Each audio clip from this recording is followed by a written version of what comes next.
Hi, I'm James Heimbach, the product manager for the testing group in the Verify stage at GitLab. Today, I wanted to record an update to our category walkthrough that I last published in April of this year. So I'll go ahead and share my screen. I do want to start this with talking about this is information related to upcoming products, features, functionalities, so all of those standard warnings apply. So just to remind you, the mission for the testing group is really we want software teams to feel confident that the changes they're introducing into their code are safe and conformant. And our vision long-term is that we want to enable developers, development teams to have production-ready code within an hour of the first commit to an MR.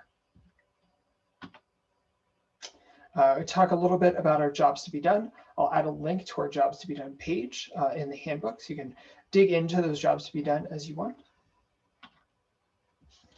as well as our current capabilities. I did want to highlight because in June we released the 14.0 milestone, or we hit the 14.0 milestone, and the team has done a lot of great work since 13.0, introducing things like failure history, visualizing test coverage, tracking test coverage over time at both the project and the group level, along with many other changes across the other categories that testing is responsible for. And I'll include a list to show all of the 26 things that we've introduced at the bottom of this video. So let's talk about our tier value. Testing doesn't just provide value at the upper tiers, we provide value across all of the tiers at GitLab. In the free tier, developers can see how accessibility and test results are changing in their merge request as compared to their target branch.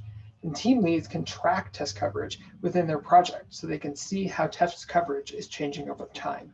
Are they keeping it at the level that they want?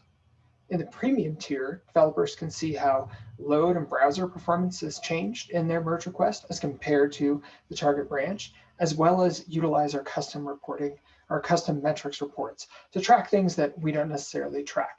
This is really leveraged by IoT teams. You could use it, our GitLab team uses it to track how big the Ruby gems are that they're generating. So that is something that you can do.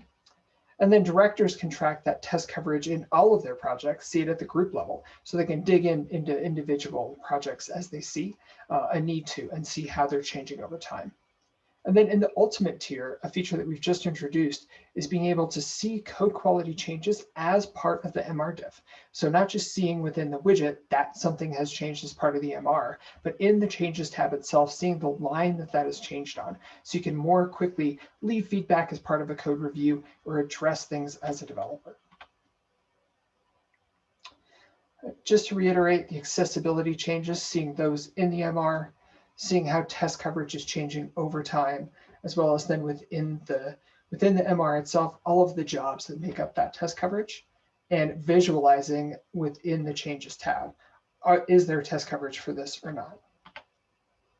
In that premium tier, seeing that same kind of merge request widget for browser performance and load performance testing to see how that is changing or would change in the target branch, and then tracking across all of the projects as part of a group and seeing how is test coverage changing, and then being able to dig into one of those projects as you go.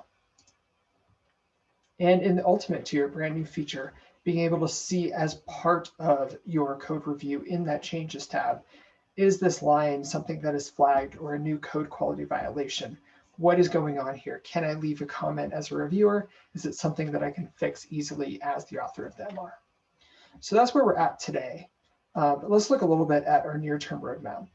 What we're working on now, just finished up the code quality violations in that MR diff view, and we'll be enforcing test coverage in MRs by utilizing a merge request approval rule. So using the existing user experience that teams are used to with security approvals, they'll be able to set a code coverage merge request approval rule and ensure that that merge request can't make code coverage go down. But through approval, if you're in an emergency patch kind of situation, that can be approved so that you can get that merge request merged and that shipped. What we'll be working on next is helping team leads and directors, those personas, see trends in their test data, things like the test coverage over time, test execution history, and the code quality violations at that project level. So a single page where at a high level you can see where are those things at today, and how have they changed over the last 30 days. Currently doing solution validation against this, and love to talk to customers about how they're feeling about our solution and are we solving the problem the right way.